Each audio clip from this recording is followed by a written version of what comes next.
Welcome to the Sportswire Spotlight. I'm Will Catterley. Joining me, as always, Dylan Garner. Dylan, what's up? Doing well, staying busy. We are in the throes of spring sports here, and we got some spring sports activity to chat about today. Which brings us to Mills Godwin High School. We're talking baseball. We're talking recruiting. Godwin Eagles 7-2 on the season. Joining us, head coach Josh Gentry, starting pitcher / outfielder Luke Smyers. Guys, thanks for being part of the Sportswire Spotlight. Thank you. Of course. Let's get right to it. So close a year ago, all the way to the state championship game. How, Coach, I'll start with you on this one. How have you taken the momentum from getting to that point and bringing it forward this year?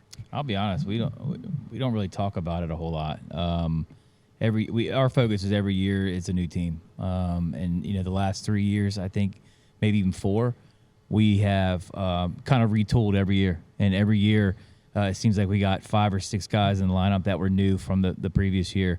So we really don't talk about it too much because we are different in a lot of ways. But the guys who are back, like this guy to my left, they know what it takes to get back to that spot.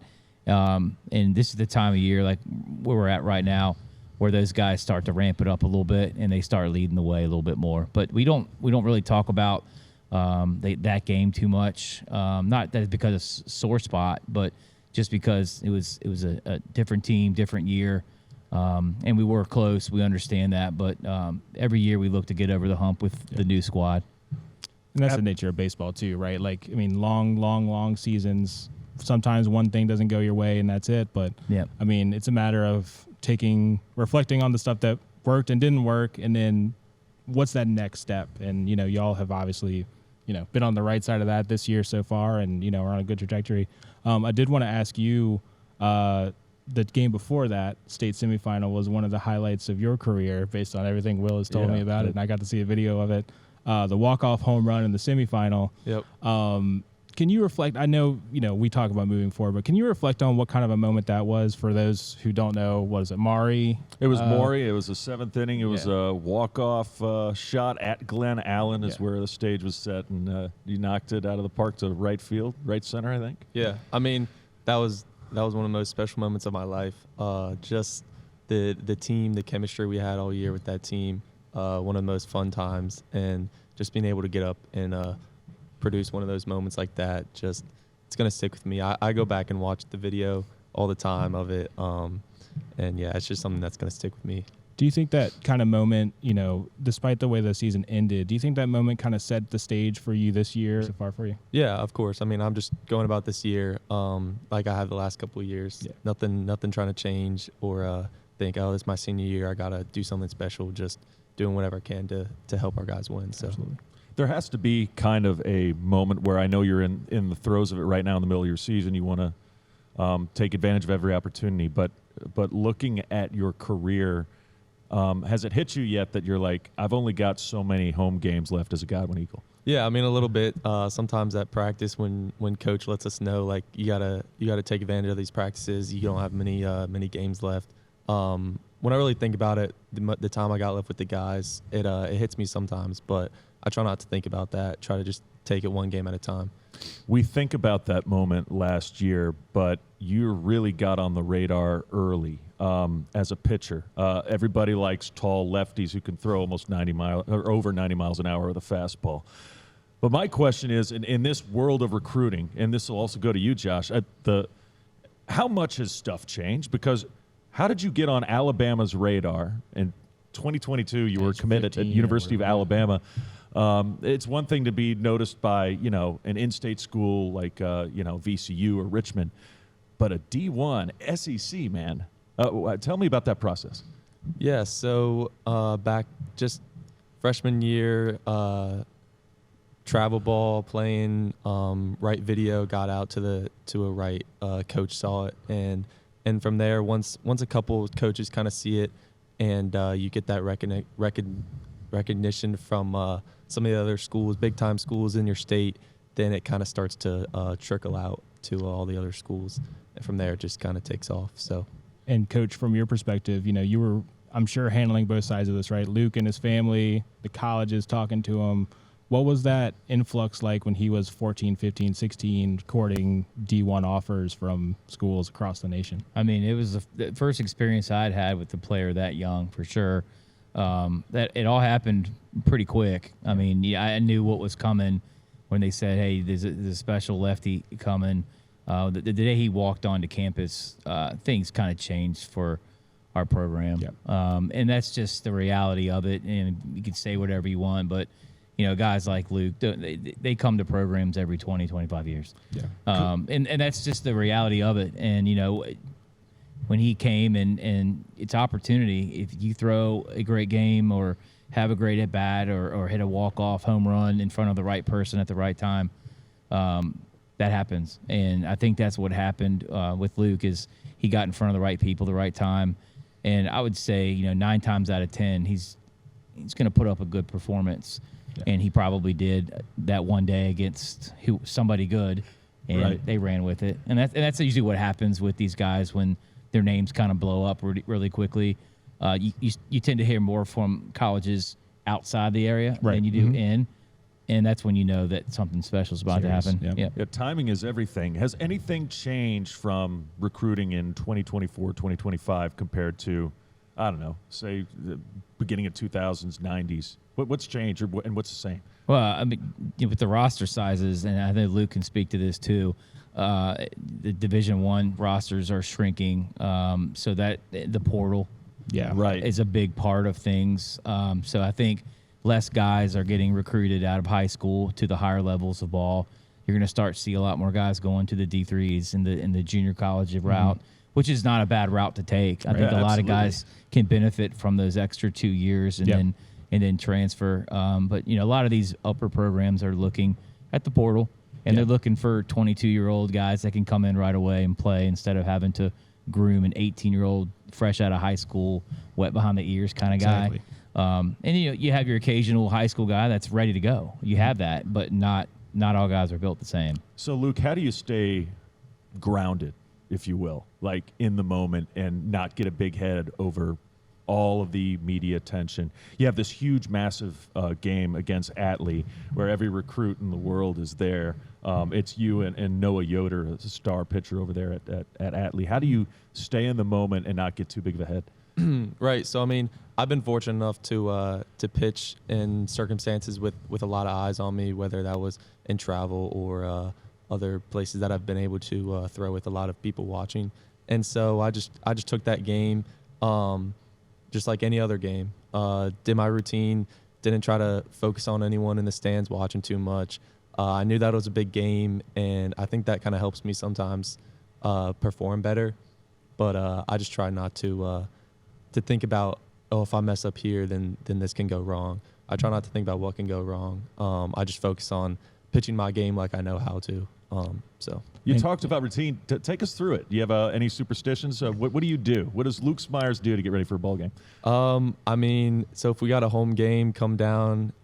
Once we get to the field, I hit BP, and then I'll go up to the locker room. I'll chill in there for a little bit with my music on, kind of get my headspace locked in.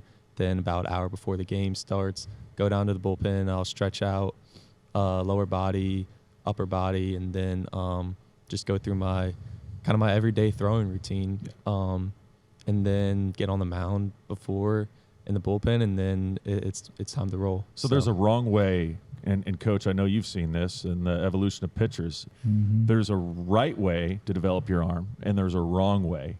What do you say to kids, and how do you keep them on kind of the straight and narrow to make sure that guys like Luke are performing at a high level without hurting themselves?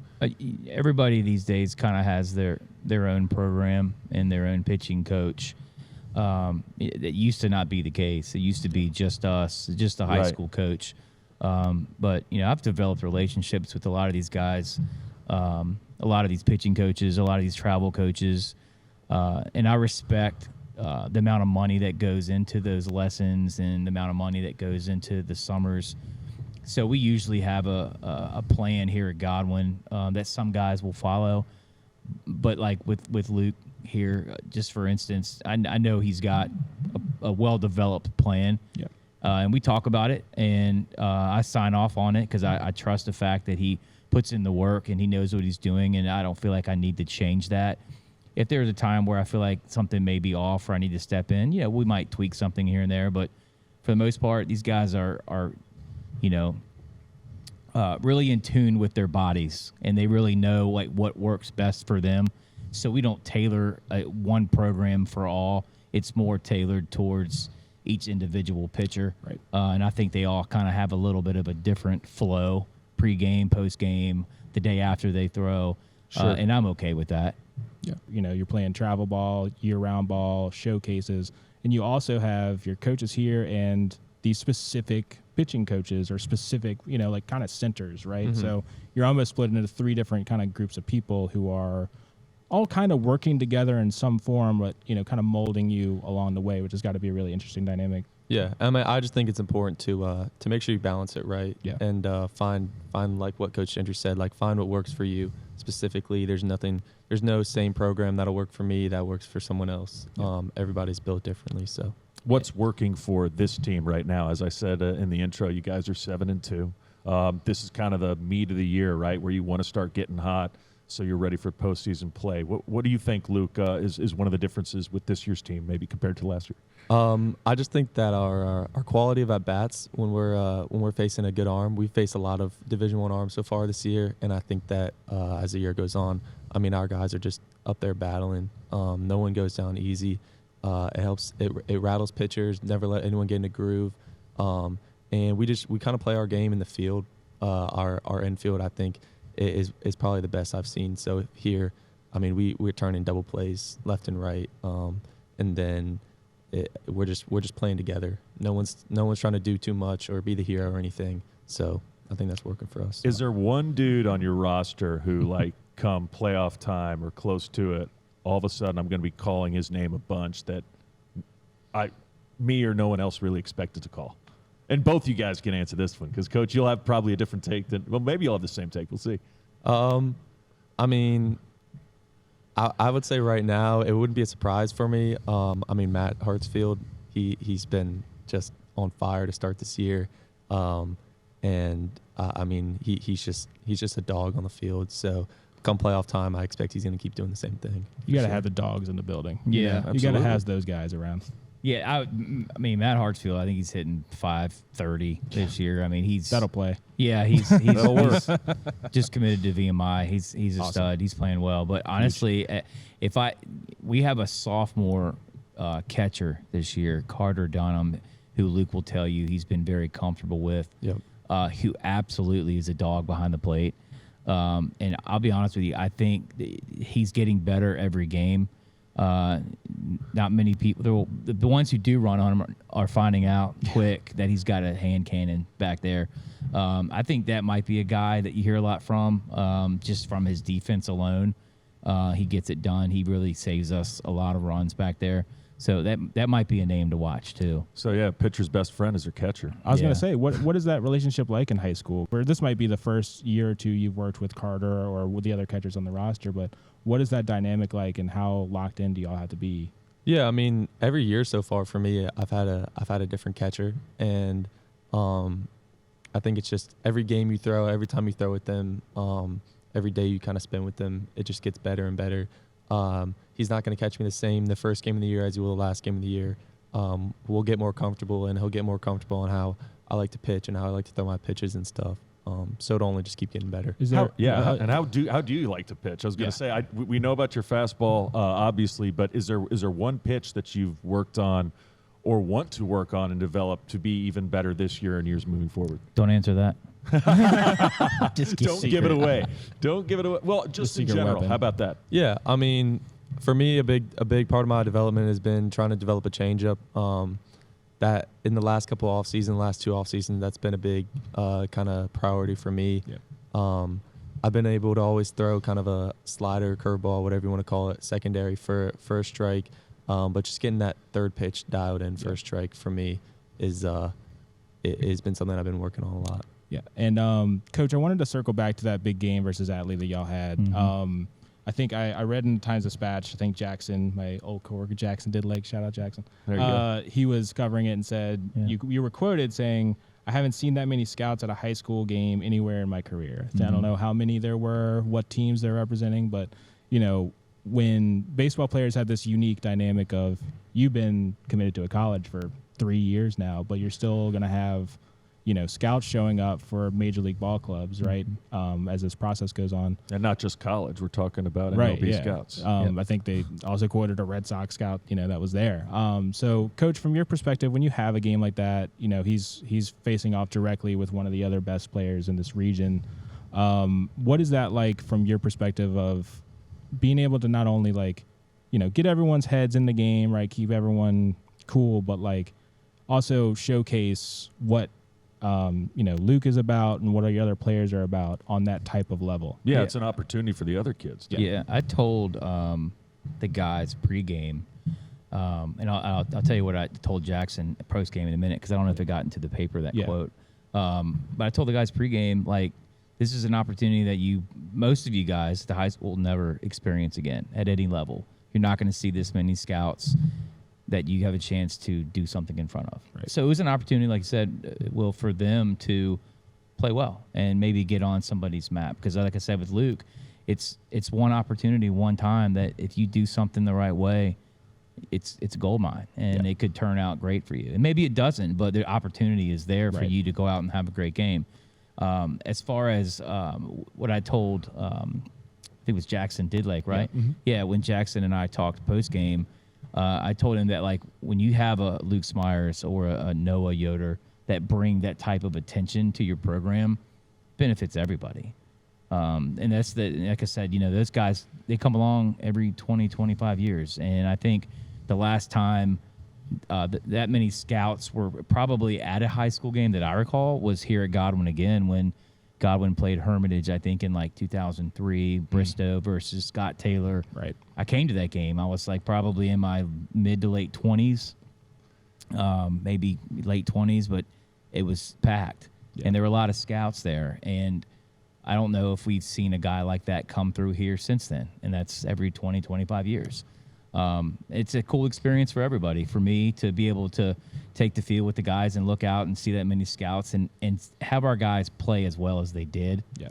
And then take nothing away from Atlee. They played well, too. Oh, absolutely. And it was a great game that came down to another walk-off hit by this guy to my left again. Yeah, it wasn't as dramatic as the one against Morey. It was more of like the Little League home run. It was like a triple and they threw in air threw or the ball something away. like that. Yeah. Yeah. What was that moment like for you to, you know, cap off that game that, you know, I mean, goes without saying. I mean, I think at the time it was number 3 versus number 1 in the TD top 10. I don't know if they've shifted it since, but 2 of the elite programs in the area, scouts everywhere, another one of these great recruits, to end the game like that. I saw the video. It looked incredible. What was that moment like for you and your team? Yeah, I mean, it was surreal.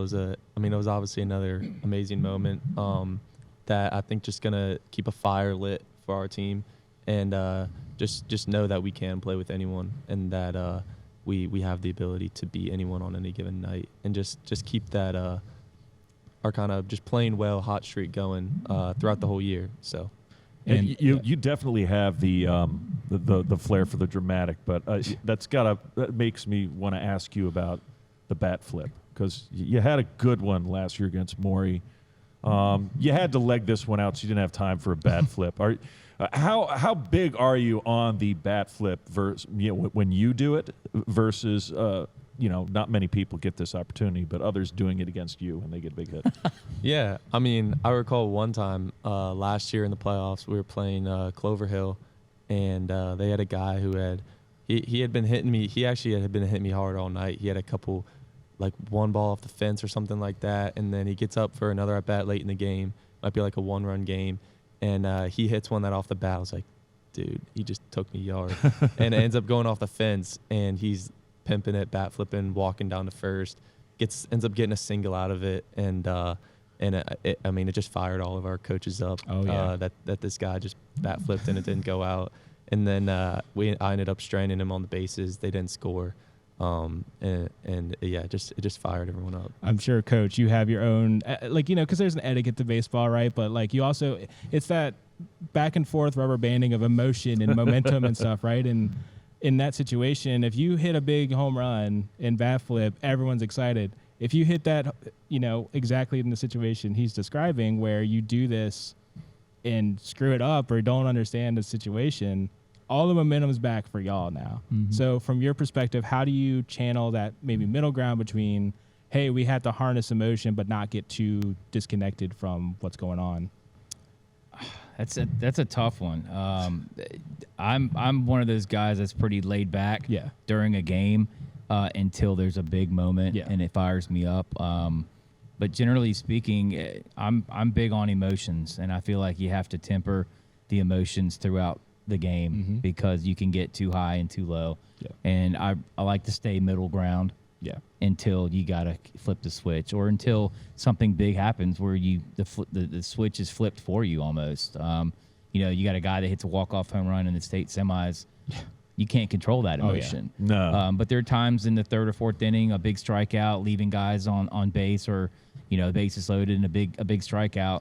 That could happen again. And if you get too high, sometimes you forget the fact that we have 4 more innings to play. Yeah. Right. And that could happen again in the 6th and not go your way. Exactly. So, and absolutely. And one of my favorite moments was that wasn't even you hitting; it was your dad's reaction to it. Like, he was running around the stadium like he was rounding the bases. Yeah, I didn't know who that was until Luke told me last week. That's my dad. Yeah, he said, "This is my dad." Before we wrap it up, though, Coach, you guys win the state title if you do what? Be who we are. I mean, that's simple. Who we are right now is, I think, we're going to get better, obviously, but we got a squad that is dead set on playing well every pitch of every game. And I don't know in my time here, in 5th year as a head and 7 years as an assistant, I don't know if I've been a part of a team that every pitch is as locked in as they are. And sometimes it goes your way, and sometimes it hasn't. And even this year, it's been that way. But these guys are laser locked, focused on doing their best. Whatever happens, we can't control. And we always talk about controlling the controllables, but they're locked in, and they're going to give it their best shot. And I think, honestly, there's never too high, never too low, moments at practice or in games. And I think if we can stay true to that, we got a good shot. And I know you got to focus on Caroline tomorrow, but the craziest part is that in just a few months, you're going to be at Alabama. What are you looking forward to the most? Honestly, or have you even had a chance to think about it? It's a lot. It's a long way. There's a lot going on there. Yeah, I mean, I try not to think too far ahead about it, but I mean, for the last couple of years, I've been thinking about it. Just playing in college, playing in the SEC, getting a chance to try to develop more, and just the atmosphere and the intensity that all those guys bring, just gonna make me better. So, Major League Baseball pitcher that you emulate? Is there one guy you like? Yeah, good question. I think I like Max Fried. Oh, love Max Fried. Yeah, I love that he's a Yankee. I love that he's I hate that he's a pinstripes Yankee now, but he's a Braves fan. I'm a Yankees fan. So I'm glad he got his along payday. great. Yeah, that's whatever. I appreciate it. That's a good one. That's a good one. Max Fried, good do pitcher. you, when you watch pitchers in the major leagues, and I wanted to have a couple, maybe a quick lightning round at the end here, but when you watch pitchers in college baseball in the major leagues, is it more like, are you watching more as a fan, or are you watching more as like, how can I take something from watching them? Because I'm always curious about that as someone that doesn't play but watches this every day, how you adapt to watching Max Fried or other lefties maybe in your same kind of body type or delivery, and how you adjust to them. Yeah, I mean, whenever I'm watching and I'm trying to enjoy the game and stuff, but I think just naturally little things that I see them do that I kind of take note of, or something that I've been taught and I see them do something else, I'm like kind of contrasting that and taking note of it, just kind of subconsciously, not really even thinking about it, and I think I kind of pick up on that and see that. So yeah, awesome. So yeah, you got a couple rapid fire. Yeah, we'll do a couple rapid fire for y'all, and you can chime in too, Will, if you have an opinion. I'll try. Finishing what do you prefer here? Finishing the shutout or the walk-off hit? Because you do both. The walk-off hit. The walk-off hit. It is a little bit more like theatrical. Coach, do you have an opinion on that one? Man. I mean, it's about as good as you can ask for both. Yeah, a win is a win for a coach, I would say, right? Yeah, true, but if they're both a win, right? Yeah. If you get a shutout. Speaking as a player, I think the walk-off bomb would be electric. That's pretty good. Yeah. Coach, you might have an opinion on this one. Bubble gum or seeds? Seeds. Seeds. Bubble gum. Or both. Some I players gotta do watch both. my sodium intake. So. The adults in the room. So are like, the question really is salt or sugar. Yeah. That's where it goes. Walk-up songs. If you either have one now or in the future, and Coach, if you had to pick one, what would they be? Yeah, we didn't even talk about what's on your playlist or your routine. You're What talking about earlier. even what you listen to right now? For walk-up songs, I'm kind of more of like kind of good vibes. You know what I mean? Like not that chill. rap kind of. Yeah, okay. At least for walk-up songs, Yeah. more good vibe pop kind of songs. Yeah. Any personal favorites right now? I mean, you Nothing- guys have one of the best in the business doing the Blake Petticord does a heck of a job yeah. for you guys. He's amazing. He brings like the old school back to baseball Oh, too. yeah. If you've ever not gone to a Godwin game, for those watching, you got to go just listen to that dude's pipes. Yeah, he's the best. For sure. Best baseball movie?